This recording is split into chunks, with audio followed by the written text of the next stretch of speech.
കടമ്പഴിപ്പുറത്തായിരുന്നു കേരള മനസാക്ഷിയെ ഞെട്ടിച്ച ദാരുണ സംഭവം അരങ്ങേറിയത്. അതിരാവിലെ തന്നെ പതിവ് പോലെ ടാപ്പിംഗ് തൊഴിലാളിയായ മാണി കണ്ണക്കുറിശ്ശിയിലെ ഗോപാലകൃഷ്ണന്റെ വീട്ടിലേക്കെത്തി. രാവിലെ എത്തുമ്പോൾ വീട്ടുടമസ്ഥ തങ്കമണിയെടുത്തി ഒരു ചായ കൊടുക്കുന്ന പതിവുണ്ടായിരുന്നു. എന്നാൽ അന്നേ ദിവസം വീട്ടിൽ ആരെയും കണ്ടില്ല. ആ വീടിന് ചുറ്റും മാണിയൊന്ന് നടന്നു നോക്കിയെങ്കിലും അവിടെയെങ്ങും ആരെയും കണ്ടില്ല. അപ്പോഴാണ് മാണിയുടെ കണ്ണിലേക്ക് ഒരു കാഴ്ച പെട്ടത്. ആ വീടിന്റെ മുകൾ വശത്തെ ചില ഓടുകളൊക്കെ ഇളക്കി വെച്ചിരിക്കുന്നു. ആദ്യ കാഴ്ചയിൽ തന്നെ എന്തോ ഒരു അസ്വാഭാവികത തോന്നിയ മാണി തൊട്ടടുത്ത പ്രദേശവാസികളെയൊക്കെ വിളിച്ചു വരുത്തി. വീടിനുള്ളിൽ എന്തോ സംഭവിച്ചിട്ടുണ്ടെന്ന് മനസ്സിലായതോടുകൂടി വീടിന്റെ ഒരു ജനൽപാളി കൈക്കോട്ട് ഉപയോഗിച്ച് ഇളക്കി മാറ്റി നോക്കി. കണ്ടുനിന്നവർക്ക് ഒറ്റ നോട്ടം മാത്രമേ നോക്കാനായുള്ളൂ. അതിഭീകര കാഴ്ചയായിരുന്നു വീടിനുള്ളിൽ കണ്ടത്. മുറിക്കുള്ളിൽ നിലത്ത് ചോരയിൽ കുളിച്ചു കിടക്കുന്ന രാജൻ എന്ന ഗോപാലകൃഷ്ണൻ. തൊട്ടടുത്ത് കട്ടിലിലായി തങ്കമണി കിടക്കുന്നു. ശരീരത്തിൽ നിന്നും രക്തം വാർന്നൊലിക്കുന്നുമുണ്ട്. നാട്ടുകാരുടൻ തന്നെ വിവരം പോലീസിൽ അറിയിച്ചു. പോലീസ് സംഘവും ഫോറൻസിക് ടീമും ഡോഗ് സ്ക്വാഡും സ്ഥലത്തേക്കെത്തി. ഫോറൻസിക് സംഘത്തിന്റെ വിശദമായ പരിശോധനയിൽ നിന്നും ഗോപാലകൃഷ്ണന്റെ ശരീരത്തിൽ 80-ലധികം വെട്ടേറ്റതായി മനസ്സിലായി. തങ്കമണിയുടെ ശരീരത്തിലാകെ 40-ലധികം വെട്ടേറ്റ പാടുകളും ഉണ്ടായിരുന്നു. മുറി മുഴുവൻ വെള്ളമൊഴിച്ച് കഴുകിയ നിലയിലായിരുന്നു. വീടിനുള്ളിൽ നിന്നും 12 ഫിംഗർ പ്രിന്റുകളാണ് ലഭിച്ചത്. ടാപ്പിംഗ് കത്തി പോലുള്ള മൂർച്ചയേറിയ ആയുധം ഉപയോഗിച്ചാണ് ശരീരത്തിൽ പരിക്കേൽപ്പിച്ചിരിക്കുന്നത്. അതിനാൽ തന്നെ ആയുധം കണ്ടെത്തുന്നതിന്റെ ഭാഗമായി വീടിനകത്തും വീടിന് പുറത്തും വിശദമായ തിരച്ചിൽ നടത്തി.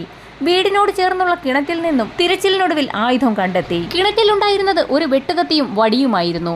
പ്രദേശവാസികളുടെ മൊഴി വിശദമായി തന്നെ രേഖപ്പെടുത്തി. തൊണ്ടി മുതൽ ഉൾപ്പെടെ കണ്ടെത്തിയിട്ടും പോലീസ് അന്വേഷണം എങ്ങും എത്താതെയായി. ലോക്കൽ പോലീസിന്റെ അന്വേഷണത്തിൽ തൃപ്തരല്ലാതെ വന്ന ബന്ധുക്കളും നാട്ടുകാരും ചേർന്ന് ഒരു സമരസമിതി രൂപീകരിച്ചു. സമിതിയുടെ ആവശ്യപ്രകാരം കേസ് അന്വേഷണം ലോക്കൽ പോലീസിൽ നിന്നും ക്രൈംബ്രാഞ്ചിലേക്ക് കൈമാറി. ക്രൈംബ്രാഞ്ചിന്റെ അന്വേഷണവും എങ്ങും എത്താതെ വന്നതോടുകൂടി സമരസമിതി പ്രക്ഷോഭം ഘടിപ്പിച്ചു. ക്രൈംബ്രാഞ്ചിൽ നിന്നും കേസ് അന്വേഷണം CBIയിലേക്ക് മാറ്റണമെന്ന് ആവശ്യപ്പെട്ടുകൊണ്ട് സമരസമിതി കോടതിയെ സമീപിക്കാനിരിക്കുന്ന സമയത്താണ് ക്രൈംബ്രാഞ്ച് പ്രത്യേക അന്വേഷണ സംഘത്തെ പ്രഖ്യാപിക്കുന്നത്. ജിഷ കേസിലടക്കം കഴിവ് തെളിയിച്ചവരെയായിരുന്നു ക്രൈംബ്രാഞ്ച് മേധാവി S. ശ്രീജിത്ത് അന്വേഷണത്തിനായി തിരഞ്ഞെടുത്തത്. അങ്ങനെ പ്രത്യേക അന്വേഷണ സംഘം കേസ് ഏറ്റെടുത്തു. സംഭവം നടന്ന കണ്ണക്കുറിശ്ശിയിൽ നിന്നും 2 കിലോമീറ്റർ അകലെ ഒരു ഇരുനില വീടെടുത്ത് SI അഷ്റഫ് സംഘവും അന്വേഷണത്തിന്റെ ഭാഗമായി താമസം ആരംഭിച്ചു. കേസ് ഫയൽ പഠിച്ചതിന് പിന്നാലെ 2 ലക്ഷത്തിലധികം ആളുകളുടെ ഫോൺ കോളുകൾ സംഘം പരിശോധിച്ചു. 2000 പേരുടെ മൊഴിയെടുത്തു. പ്രദേശവാസികളെ രഹസ്യമായി വീക്ഷിക്കാനും തുടങ്ങി. സംഭവം നടന്ന വീട്ടിലെ ഓട് പൊളിച്ച് ഡൈനിങ് ടേബിളിലേക്ക് ഇറങ്ങി മുറിക്കുള്ളിൽ പ്രവേശിച്ച പ്രതിയായിരുന്നു കൃത്യം നടത്തിയത്. അതുകൊണ്ട് തന്നെ വീടുമായി വളരെ അടുപ്പമുള്ള ആളാണ് കൃത്യം നടത്തിയതെന്ന് പോലീസിന് വ്യക്തമായി. രഹസ്യ പോലീസ് സംഘം ഇടവേളകളിൽ ആവർത്തിച്ച് പരിസരവാസികളുടെ മൊഴി എടുത്തുകൊണ്ടേയിരുന്നു. എല്ലാവരും പറഞ്ഞ മൊഴിയിൽ തന്നെ ഉറച്ചു നിന്നപ്പോൾ പരിസരവാസിയായ രാജേന്ദ്രൻ എന്നൊരു വ്യക്തി മാത്രം പറയുന്ന കാര്യങ്ങളിലൊക്കെ എന്തോ ചില വൈരുദ്ധ്യങ്ങളുണ്ടെന്ന് പോലീസ് സംഘത്തിന് മനസ്സിലായി. രാജേന്ദ്രന്റെ ഫോൺ രേഖകൾ പരിശോധിക്കാൻ തീരുമാനിച്ചു. ഇതോടൊപ്പം തന്നെ പ്രദേശവാസികളോട് രാജേന്ദ്രനെ കുറിച്ച് രഹസ്യമായി പോലീസ് വിവരങ്ങൾ തിരക്കി തുടങ്ങി. കൊലപാതകം നടന്ന സമയത്ത് ലോക്കൽ പോലീസും ക്രൈംബ്രാഞ്ചും പ്രദേശവാസികളെ ചോദ്യം ചെയ്ത സമയത്ത് ഗോപാലകൃഷ്ണന്റെ വീട്ടിൽ നിന്നും 100 മീറ്റർ മാത്രം അകലെ താമസിക്കുന്ന രാജേന്ദ്രനെ കുറിച്ചും പോലീസ് അന്വേഷിച്ചിരുന്നു. എന്നാൽ സംഭവം നടക്കുന്നതിന്റെ തലേ ദിവസം രാജേന്ദ്രൻ ചെന്നൈയിലേക്ക് പോയതായിരുന്നു നാട്ടുകാരുടെയൊക്കെ മൊഴി. കൃത്യം നടക്കുന്ന സമയത്ത് രാജേന്ദ്രൻ സ്ഥലത്തില്ലാതിരുന്നതിനാൽ അയാളെക്കുറിച്ച് കൂടുതൽ കാര്യങ്ങളൊന്നും തന്നെ ലോക്കൽ പോലീസ് അന്വേഷിച്ചതുമില്ല. രാജേന്ദ്രന്റെ മൊബൈൽ ഫോൺ കേന്ദ്രീകരിച്ചുള്ള അന്വേഷണത്തിൽ എന്തോ ചില പൊരുത്തക്കേടുകളൊക്കെ പോലീസിന് തോന്നി. കൃത്യം നടക്കുന്നതിന്റെ തലേ ദിവസം മുതൽ സ്വിച്ച് ഓഫ് ആയ രാജേന്ദ്രന്റെ മൊബൈൽ ഫോൺ 36 മണിക്കൂറിന് ശേഷം ചെന്നൈയിലെ ഒരു ലോഡ്ജിലാണ് ഓൺ ആയതായി കണ്ടെത്തിയിരിക്കുന്നത്. പ്രദേശത്തെ വീടുകൾ കേന്ദ്രീകരിച്ച് രാജേന്ദ്രനെ കുറിച്ച് പോലീസ് കൂടുതൽ വിവരങ്ങൾ ശേഖരിക്കുന്നതിനിടയിലാണ് കൊല്ലപ്പെട്ട ഗോപാലകൃഷ്ണന്റെ അയൽവാസിയായ ഒരു സ്ത്രീ ചില നിർണായക വിവരങ്ങൾ പോലീസിന് കൈമാറുന്നത്. സംഭവം നടക്കുന്ന കാലയളവിൽ രാജേന്ദ്രൻ ഒരു വാടക വീട്ടിലായിരുന്നു താമസം. കൊലപാതകം നടക്കുന്നതിന്റെ തൊട്ട് തലേ ദിവസം ചെന്നൈയിലേക്കെന്ന് പറഞ്ഞ് വാടക വീട്ടിൽ നിന്നും ഉടമയെ താക്കോലേൽപ്പിച്ച ശേഷം രാജേന്ദ്രൻ ഇറങ്ങി. താൻ ചെന്നൈയിലേക്ക് പോവുകയാണെന്ന് രാജേന്ദ്രൻ വീട്ടുടമയോട് പറഞ്ഞപ്പോൾ അദ്ദേഹം തന്റെ ബൈക്കിൽ അയാളെ തൊട്ടടുത്തുള്ള ജംഗ്ഷനിൽ എത്തിക്കുകയും ചെയ്തു. ഈ സമയത്താണ് പാലക്കാട്ടേക്കുള്ള പ്രൈവറ്റ് ബസ് അതുവഴി കടന്നു വന്നത്. ജംഗ്ഷനിലുണ്ടായിരുന്ന പ്രദേശവാസിയായ ശോഭ എന്ന സ്ത്രീ പാലക്കാട്ടേക്കുള്ള ബസ്സിൽ കയറുന്നത് കണ്ട് രാജേന്ദ്രനും പിന്നാലെ കയറി. അയൽവാസിയായതിനാൽ തന്നെ രാജേന്ദ്രനെ ശോഭയ്ക്ക് പരിചയമുണ്ട്. ശോഭയ്ക്കൊപ്പം ബസ്സിൽ കയറിയ രാജേന്ദ്രൻ താൻ ചെന്നൈയിലേക്ക് പോവുകയാണെന്നും ശോഭയുടെ ബസ് ടിക്കറ്റ് കൂടി എടുത്തു നൽകാമെന്നും ശോഭയോട് പറഞ്ഞു. എന്നാൽ തന്റെ ടിക്കറ്റ് താൻ നേരത്തെ തന്നെ എടുത്തു എന്ന് ശോഭ അറിയിച്ചു. ഏകദേശം ഉച്ചയോടുകൂടി ഒലവക്കോട് റെയിൽവേ സ്റ്റേഷനിൽ ഇറങ്ങിയ രാജേന്ദ്രൻ ശോഭയോട് യാത്ര പറഞ്ഞ് ബസ്സിൽ നിന്നിറങ്ങി റെയിൽവേ സ്റ്റേഷന്റെ ഉള്ളിലേക്ക് നടന്നു. രാജേന്ദ്രൻ പോകുന്നത് ശോഭ കണ്ടിരുന്നു. എന്നാൽ 2:30-ക്കുള്ള ട്രെയിനിൽ രാജേന്ദ്രൻ അന്ന് ചെന്നൈയിലേക്ക് പോയിരുന്നില്ല. ഉച്ചതിരിഞ്ഞ് 2:08-ന് ഫോൺ ഓഫ് ആകുമ്പോൾ ടവർ ലൊക്കേഷൻ 4 കിലോമീറ്റർ ഇപ്പുറത്തുള്ള പാലക്കാട് നഗരത്തിലായിരുന്നു. പിന്നീട് ഫോൺ ഓണാകുന്നത് 36 മണിക്കൂറിന് ശേഷം ചെന്നൈയിലെ ലോഡ്ജിലും. പരിസരവാസികളുടെ കോൾ ഡേറ്റകൾ പരിശോധിക്കുന്നതിനിടയിൽ തികച്ചും യാദൃശ്ചികമായിരുന്നു രാജേന്ദ്രന്റെ കോൾ ഡേറ്റയും പോലീസിന്റെ ശ്രദ്ധയിൽപ്പെട്ടത്. ഫോൺ ഓഫായിരുന്ന 36 മണിക്കൂറുകൾ അയാൾ എന്ത് ചെയ്യുകയായിരുന്നു, എവിടെയായിരുന്നു എന്നൊന്ന് അന്വേഷിക്കാൻ പോലീസ് സംഘം തീരുമാനിച്ചു. രാജേന്ദ്രന് മേൽ പോലീസിന് സംശയം തോന്നാൻ മറ്റൊരു കാരണം കൂടിയുണ്ടായിരുന്നു. കൊല്ലപ്പെട്ട ദമ്പതിമാരുടെ മക്കളുടെ മൊഴിയെടുത്ത സമയത്ത് പോലീസിന് ചില നിർണായക വിവരങ്ങൾ ലഭിച്ചിരുന്നു. അച്ഛന്റെയും അമ്മയുടെയും കൊലപാതകം നടക്കുന്ന സമയത്ത് വിദേശത്തായിരുന്ന ആ മക്കൾ കൊലപാതകത്തെക്കുറിച്ചുള്ള കൂടുതൽ വിവരങ്ങളൊക്കെ അന്വേഷിക്കുന്നതിന്റെ ഭാഗമായി തങ്ങളുടെ അയൽവാസിയും വളരെ അടുത്ത സുഹൃത്തുമായ രാജേന്ദ്രനുമായി ഫോണിൽ ബന്ധപ്പെട്ടപ്പോൾ വളരെ മോശം സമീപനമായിരുന്നു അയാളുടെ ഭാഗത്തു നിന്നും ഉണ്ടായത്. തനിക്ക് കൊലപാതകത്തെക്കുറിച്ചൊന്നും അന്വേഷിച്ചു നടക്കാൻ സമയമില്ല എന്ന അയാളുടെ മറുപടി മക്കളിൽ തീർത്തും അമ്പരപ്പുളവാക്കിയിരുന്നു. എന്നാൽ ഇത്തരം സംശയങ്ങളുടെ പേരിൽ അയാൾ കുറ്റവാളിയാണോ എന്ന് തീർത്ത് തീരുമാനിക്കാൻ പോലീസിന് കഴിയുമായിരുന്നില്ല. രാജേന്ദ്രനെ ചോദ്യം ചെയ്യാൻ തീരുമാനിച്ച പോലീസ് സംഘം നോട്ടീസ് നൽകി അയാളെ സ്റ്റേഷനിലേക്ക് വിളിപ്പിച്ചു. ചോദ്യം ചെയ്യലിൽ കൊല നടക്കുന്ന സമയത്ത് താൻ ചെന്നൈയിലായിരുന്നു എന്നുള്ള കാര്യം ഉറപ്പിച്ചു തന്നെ അയാൾ പോലീസിനോട് പറഞ്ഞു. ഇതിനിടയിൽ രാജേന്ദ്രന്റെ ഫിംഗർ പ്രിന്റുകളും അയാൾ അറിയാതെ തന്നെ പോലീസ് സംഘം ശേഖരിച്ചു. ചോദ്യം ചെയ്യലിൽ പ്രത്യേകിച്ചൊന്നും ലഭിക്കാത്ത സാഹചര്യത്തിൽ സംഘം അയാളെ വിട്ടയച്ചു. ശേഷം വിരലടയാളം വിശദമായ പരിശോധനയ്ക്കായി ഫിംഗർ പ്രിന്റ് ബ്യൂറോയിലേക്ക് അയച്ചു. രാജേന്ദ്രനെ കുറിച്ച് വിശദമായി അന്വേഷിക്കുന്നതിന്റെ ഭാഗമായി ഒരു സംഘം പോലീസുകാർ ചെന്നൈയിലേക്കും പുറപ്പെട്ടു. ചെന്നൈ കേന്ദ്രീകരിച്ചുള്ള അന്വേഷണം നടക്കുന്നതിനിടയിലാണ് ഫിംഗർ പ്രിന്റ് ബ്യൂറോയിൽ നിന്നും പോലീസിന് ഒരു കോൾ എത്തിയത്. പ്രതി രാജേന്ദ്രൻ തന്നെ എന്ന് ഉറപ്പിച്ചിരുന്ന പോലീസിനെ തീർത്തും ഞെട്ടിക്കുന്ന ചില വിവരങ്ങളായിരുന്നു ഫിംഗർ പ്രിന്റ് ബ്യൂറോയിൽ നിന്ന് ലഭിച്ചത്. രാജേന്ദ്രന്റെ വിരലടയാളവും കൊലപാതകം നടന്ന സമയത്ത് വീടിനുള്ളിൽ നിന്നും കണ്ടെത്തിയ 12 വിരലടയാളങ്ങളുമായി മാച്ച് ചെയ്യുന്നുണ്ടായിരുന്നില്ല. ക്രൈംബ്രാഞ്ച് സംഘത്തിന്റെ എല്ലാ പ്രതീക്ഷകളും നഷ്ടമായി. രാജേന്ദ്രൻ അല്ലെങ്കിൽ പിന്നെ കൃത്യം നടത്തിയത് ആര് എന്ന ചോദ്യം ഉയർന്നു. ഈ സമയത്താണ് ചെന്നൈയിലേക്ക് പുറപ്പെട്ട അന്വേഷണ സംഘത്തിന് ചില നിർണായക വിവരങ്ങളൊക്കെ ലഭിക്കുന്നത്. ചെന്നൈയിൽ നിന്നും ഞെട്ടിക്കുന്ന 2 സംഭവങ്ങളായിരുന്നു അന്വേഷണ സംഘം കണ്ടെത്തിയത്. ഏതാനും വർഷങ്ങൾക്ക് മുൻപ് ചെന്നൈയിൽ രാജേന്ദ്രൻ ജോലി ചെയ്തുകൊണ്ടിരിക്കുന്ന ചായക്കടയ്ക്ക് സമീപത്ത് ദമ്പതികൾ തലക്കടിയേറ്റ് മരിച്ചിരുന്നു.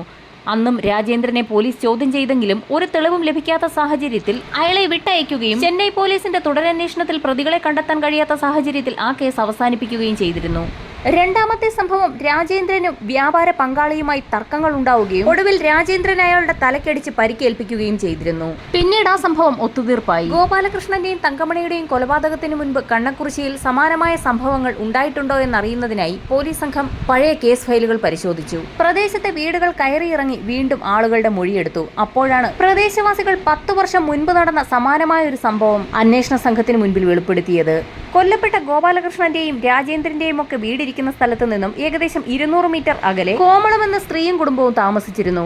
അന്നൊരു ദിവസം രാത്രി കോമളത്തിന്റെ വീട്ടിൽ നിന്നും ഉറക്കെയുള്ള നിലവിളി ശബ്ദം കേട്ടുകൊണ്ട് നാട്ടുകാരവിടേക്ക് ഓടിയെത്തി. കോമളവും മകൻ രാജേഷും രക്തത്തിൽ കുളിച്ച് നിൽക്കുന്നതായിരുന്നു നാട്ടുകാർ കണ്ടത്.